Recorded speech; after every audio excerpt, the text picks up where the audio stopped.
जो सबसे ज्यादा लेडीजों को आजकल प्रॉब्लम है ब्रेस्ट के बारे में। What is breast cancer for females? तो ये कैंसर बढ़ता ही जाता है और अगर हम इसको ट्रीटमेंट ना करें वो उसकी जिंदगी को खतरा कर देता है। अगर ये तो हम लोग यस अगर इसके रिस्क फैक्टर के बारे में अगर आप मुझे कुछ बताना चाहेंगे तो प्लीज। इसके जो रिस्क फैक्टर्स है वो हर औरत के लाइफ में मौजूद है। कब पीरियड शुरू हुए, बच्चे कब हुए, मेनोपॉज कब आया। What are the tips for self prevention? So eat में मैं कहूंगी कि दो आसान चीजें बताती हूँ। एक है कि आपके खाने में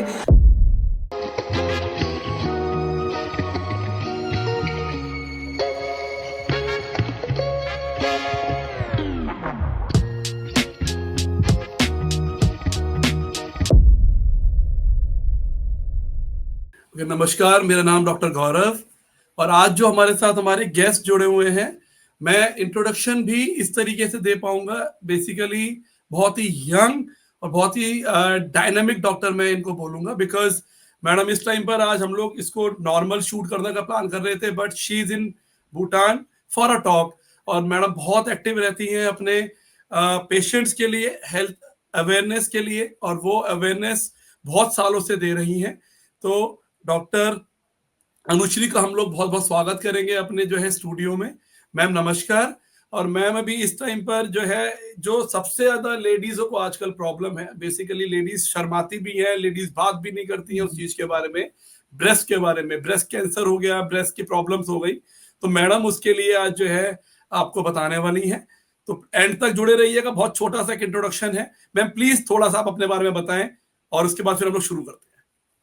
thank you for inviting me to your show. And मेरा नाम डॉक्टर अनुश्री वर्तक है। मैं एक कैंसर सर्जन हूँ और मैंने इंडियन नेवी में भी काम किया है कुछ सालों के लिए।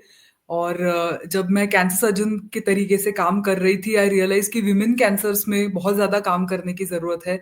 तो अभी मैंने अपना लाइफ जो है ब्रेस्ट कैंसर के ट्रीटमेंट के लिए और ब्रेस्ट हेल्थ के लिए, महिलाओं की, उसके लिए डिवोट कर दिया है। अभी मैं Yashoda super speciality hospital and cancer institute Ghaziabad यहाँ पे काम कर रही हूँ पिछले 2 सालों से। और यहाँ पे हमने एक ब्रेस्ट यूनिट, एक ब्रेस्ट सेंटर शुरू किया है which is like a one stop clinic for all breast diseases including breast cancer. So right. जैसे आपने कहा ब्रेस्ट कैंसर के बारे में हेल्थ अवेयरनेस के बारे में बात करना is my passion. So thank you for this opportunity. कल ही हमारी बात हुई है और कल ही हम लोगों ने ये फाइनल करा है। आप एक वेकेशन पे ही हैं, तो आपने इतना टाइम निकाला, बहुत बहुत धन्यवाद आपके लिए मैम। मैं एक बहुत बेसिक क्वेश्चन से शुरू करूंगा। What is breast cancer for females? हर कोई कैंसर के नाम से डरता है, तो थोड़ा सा इसको स्पेसिफाई करें कि कैंसर डरने की चीज नहीं है, किस तरीके से आप बात करें? अगर सिंपल शब्दों में कैंसर के बारे में बात करें तो हम सब अमर होना चाहते हैं। और राइट। कैंसर हमारी एक ऐसी पेशी है जो किसी जेनेटिक उसको वरदान मिला है डीएनए में से, उसके वजह से वो अमर हो गई है। बस प्रॉब्लम ये है कि जिस इंसान के शरीर का वो हिस्सा है, उससे उसको कोई लेना देना नहीं है। उसे अपना राइट। गांव, उसको अपना स्टेट, अपना देश, एक कॉलोनी बनानी है और बस अपना ही प्रसार प्रचार करना है। सो सिंपल शब्दों में यही है कैंसर। तो ये कैंसर बढ़ता ही जाता है और अगर हम इसको ट्रीटमेंट ना करें तो जिस इंसान के शरीर से ये शुरू हुआ था वो उसकी जिंदगी को खतरा कर देता है। अगर ये प्रोसेस ब्रेस्ट में शुरू होता है तो हम कहते हैं कि ब्रेस्ट कैंसर हो गया करके। लेकिन इस प्रोसेस को अगर हम इसकी रोकथाम कर पाए ट्रीटमेंट की मदद से तो ये क्योर हो जाता है। सो ब्रेस्ट कैंसर बहुत ही एक अच्छा शरीफ कैंसर है, बिकॉज ब्रेस्ट कैंसर अगर अर्ली स्टेज में डिटेक्ट हो जाए तो ऑलमोस्ट 100% क्योर रेट्स है। ऑलमोस्ट 100% आपने बोला, दैट मीन्स कि हमारे को इसके रिस्क फैक्टर जानने बहुत जरूरी हो जाएंगे अब। तो हम लोग यस। अगर इसके रिस्क फैक्टर के बारे में अगर आप मुझे कुछ बताना चाहेंगे तो प्लीज। सो ब्रेस्ट कैंसर की, जैसे मैंने कहा, अच्छी बात यह है कि 100% क्यूरेबल है। बुरी बात जो मुझे लगती है कि इसके जो रिस्क फैक्टर्स हैं वो हर औरत के लाइफ में मौजूद हैं। सपोज अपनी बढ़ती हुई उम्र, एक अपने आप में औरत होना, और किस फैमिली में, अगर आप किसी कैंसर फैमिली में पैदा हुए हैं, आपके रिप्रोडक्टिव लाइफ में आपके माइलस्टोन्स कैसे हैं, कब पीरियड शुरू हुए, बच्चे कब हुए, मेनोपॉज कब आया, आपका एक इंटरनल हॉर्मोन्स का एक्सपोजर जो रहता है, तो ये फैक्टर्स पे किसी औरत का कंट्रोल नहीं होता। बहुत राइट। लिमिटेड कंट्रोल होता बिल्कुल। है। कुछ फैक्टर्स ऐसे हैं जो कि जिस पे हमारा थोड़ा बहुत कंट्रोल है, लाइफस्टाइल हो गया, हम बाहर से जो हार्मोन्स लेते हैं शरीर में, हमारा एनवायरनमेंट हो गया, कुछ हमारी आदतें जैसे हैं अल्कोहल है, टोबैको है, तो इन चीज़ों पे हमारा थोड़ा बहुत कंट्रोल है। बट आज की मॉडर्न लाइफस्टाइल में हू can have an ideal lifestyle? At least stress, कुछ ना कुछ नहीं तो स्ट्रेस तो सबकी ज़िंदगी में है। सो ये सारे रिस्क फैक्टर्स हैं ब्रेस्ट कैंसर के। कोई एक चीज नहीं है, इनका एक इंटरप्ले चल रहा होता है हर औरत की जिंदगी में। तो राइट। ये 100% क्यूरेबल है, लेकिन 100% ब्रेस्ट कैंसर प्रिवेंटेबल नहीं है। But we should not lose preventable hope. Preventable नहीं है। प्रिवेंटेबल हाँ। नहीं है। आपने भी एक वर्ड बोला, मैं इसको ना जब हम लोग नेक्स्ट टाइम शूट करेंगे एक बड़ा पूरा जो लंबा हम लोग पॉडकास्ट रखेंगे उसमें बहुत सारे सवाल मेरे रहेंगे, दिमाग में बहुत आ रहा है। स्ट्रेस, आपने एक वर्ड बोला, स्ट्रेस कितना जो है रोल प्ले कर रहा है स्ट्रेस। मेरे जितने भी पॉडकास्ट हमने शूट करे हर कोई स्ट्रेस बोलता है, सो कितना रोल स्ट्रेस स्ट्रेस प्ले करता है।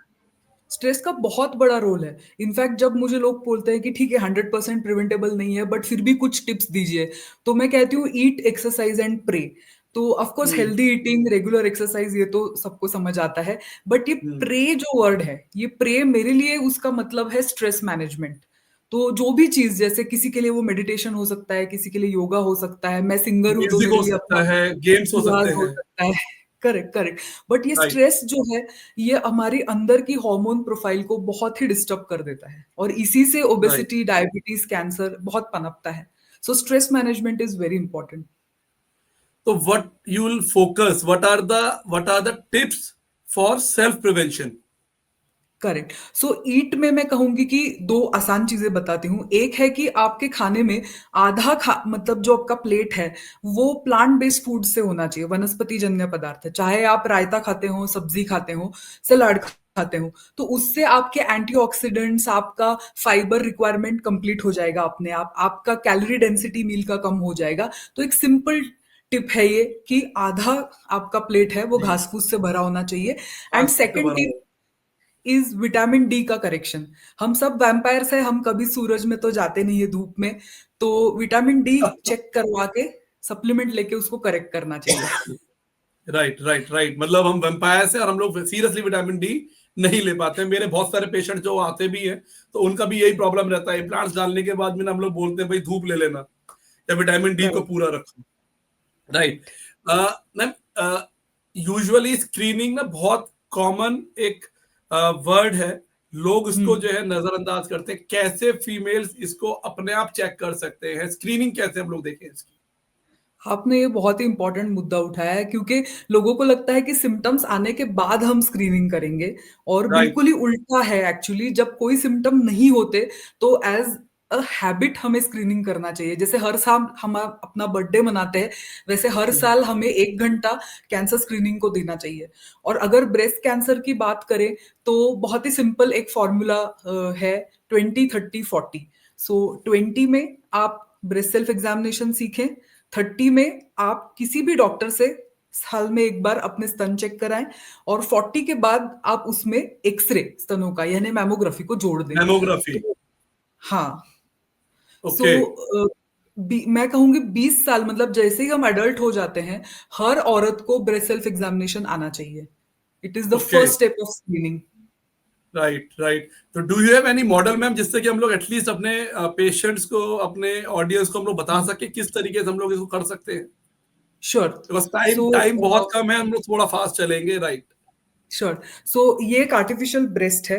कई बार हम राइट। लोग हवा में लोग बातें करते हैं, लेकिन अंटिल यू सी इट, तब तक राइट। हमें नहीं समझ आता कि कैसे ब्रेस्ट सेल्फ एग्जामिनेशन राइट। करना चाहिए। तो इसमें दो सिंपल स्टेप हैं। ये हर औरत के लिए है।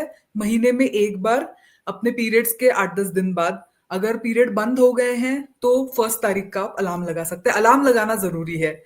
ब्रेस्ट को देखना है। आप आईने के सामने खड़े हो जाएं, हाथ कमर पे रख के अपने पूरे छाती के एरिया को देखना है। फिर हाथ हवा में ऊपर उठा के दोबारा से हमारे छाती के एरिया को और आर्मपिट्स को देखना है। ये लुक हो गया। और फील में आपको, एक कॉमन गलती ये होती है कि लोग ऐसे करके ब्रेस्ट को एग्जामिन करते हैं फिंगर टिप से, लेकिन हमें एक्चुअली फिंगर पैड से ब्रेस्ट को एग्जामिन करना चाहिए। So you can start at the nipple area, nipple को स्क्वीज करके देखिए कोई डिस्चार्ज नहीं है ना, और फिर सर्कुलर मोशन में आगे की तरह बढ़ते जाना है। अगर हम कमर पे हाथ रख के फिर ऊपर उठाते हैं तो आप देख पा रहे होंगे कि यहाँ पे कैसे गड्ढा पड़ा है, यहाँ पे ट्यूमर के राइट, वजह से। तो ये छोटे छोटे राइट। चेंजेस हाथ ऊपर करने से भी हमें खुल के पता लगते हैं। अब कौन से वार्निंग साइंस हैं जो हमें देखने हैं, तो ये बहुत अगर आप इंपॉर्टेंट आपने चीज बताई है। तो जो इस जो तरीके जो से पिट्स पड़ रहे हैं, ये किसी भी फीमेल अगर कोई हाथ ऊपर कर रहा है तो हमें ध्यान रखना है। राइट। बिल्कुल। इस तरीके से हम लोग कार्ड्स देते हैं फीमेल्स को ताकि उनके पास याद रहे उनको कि कौन से वार्निंग साइंस देखने हैं। तो कोई भी तरीके की गांठ अगर आपको नज़र आ रही है फ़ील करने पे, अगर आपको ब्रेस्ट के स्किन में कोई चेंजेस नज़र आ रहे हैं, रेडनेस हो, सूजन हो, इस तरीके के गड्ढे हो, स्पीड ब्रेकर जैसे बम्प हो, लालपना, नोड्यूल, कोई छाला अगर ब्रेस्ट पे बन रहा हो, निपल में कोई चेंज हो, निपल अंदर धँस गया हो या निपल का डायरेक्शन चेंज हो गया हो, निपल से कोई पानी आ रहा है या खून आ रहा है निपल से। सो आर्मपिट में अगर कोई आपको गड्ढा, कोई बम्प नज़र आ रहा है, से साइज और शेप में ब्रेस्ट के अगर कोई आपको फर्क नजर आ रहा है, तो ये जो 6-7 वार्निंग साइंस हैं, इनको आपको ब्रेस्ट सेल्फ एग्जामिनेशन के दौरान पे नोटिस करना है। If you notice right. तो तुरंत डॉक्टर को चेक करवाइएगा। 90% ऑफ द टाइम्स ये कैंसर से जुड़े नहीं होते, बट वो डॉक्टर को कहने दीजिए कि ये कैंसर से जुड़ा हुआ नहीं है। बहुत ही इंपॉर्टेंट चीज है मैम। इसको अगली बार अच्छे से पूरा हम लोग दोबारा समझेंगे। और अभी जो इंपॉर्टेंट है, मुझे एक हेल्थ टिप क्या देंगी आप फीमेल्स को कि भाई आपको ये चीजें और ध्यान रखनी है अपने ब्रेस्ट हेल्थ के लिए? करेक्ट। सो कैंसर के अलावा भी आई वुड से 90% जो पेशेंट क्लिनिक में आते हैं वो नॉन कैंसरस यानी सादी सादी प्रॉब्लम्स के लिए आते हैं। ब्रेस्ट पेन हो गया, निपल डिस्चार्ज हो गया और सादी रसोड़ियाँ गांठें होती हैं। तो ब्रेस्ट हेल्थ के लिए कुछ टिप्स है, ब्रेस्ट पेन के लिए कुछ टिप्स है। एक, आपका ब्रेसियर सही होना चाहिए, वो सही साइज का होना चाहिए, सही तरीके से पहनना चाहिए। दूसरा, आपको कुछ चीज़ों से दूर रहना है। फॉर एग्जाम्पल स्मोकिंग, कैफीन, कुछ पैकेटेड चीज़ें हैं जिसमें बहुत ज़्यादा प्लास्टिक्स होते हैं, हम कहते हैं एंडोक्राइन डिसरप्टर्स हैं। तीसरा, आपको जो है कोई भी प्रॉब्लम नज़रअंदाज नहीं करनी है। पेन भी अगर होता है तुरंत डॉक्टर के पास जाना है। और चौथा, ओके। खाने में आपको कुछ सुपर फूड्स लेने हैं, जैसे अलसी हो, हमारे पूर्वज वैसे भी बहुत उनका प्रयोग करते थे खाने में। तो चिया सीड्स हो गए, मेलन सीड्स हो गए, फ्लैक्स सीड्स हो गए, तो इसमें फाइटोएस्ट्रोजेंस होते हैं, ये हमारे हार्मोन्स के बैलेंस को बेहतर करते हैं। सो ये ब्रेस्ट हेल्थ के कुछ टिप्स हैं। एक बहुत जिसके लिए हम लोग आज जुड़े हैं मैम, वो लास्ट जो मेरा क्वेश्चन आपसे रहेगा, अक्टूबर जो है एक अपने आप में ही ना ब्रेस्ट अवेयरनेस मंथ बोला जाता है, तो इसके लिए हम लोग क्यों जो हम लोग क्या कर रहे हैं अपने जो है समाज के लिए? सो इंडिया में एक बहुत बड़ा इशू है लैक ऑफ अवेयरनेस। उसके वजह से right. Compare to western countries हमारे पास हमारी 70% महिलाएं जो हैं वो थर्ड और फोर्थ स्टेज में आती है। जब कैंसर एडवांस होता है उसमें से तब वो 100% नहीं क्यूरेबल होता, हमारा क्योर रेट 50% पे गिर जाता है।